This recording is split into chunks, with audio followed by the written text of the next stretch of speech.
पदकमलं करुणानिलये वरिवस्यति योऽनुदिनं सुशिवे अयि कमले कमलानिलय अयि कमले कमलानिलये कमलानिलय सगदं न भवेत् तव पदमेव परं पदमेत्यनुशीलयदो मम किं न शिवे जय जय हे महिषासुरमर्दिनि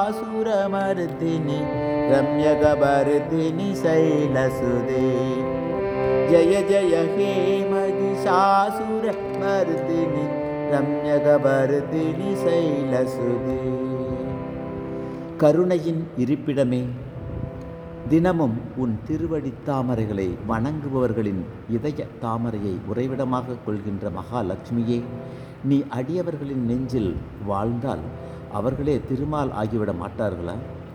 உமது திருப்பாதங்களே மிக உயர்ந்த செல்வம் என்று கருதுகின்ற எனக்கு அதை தவிர வேறு செல்வம், அதைவிட வேறு செல்வம் வேண்டுமா?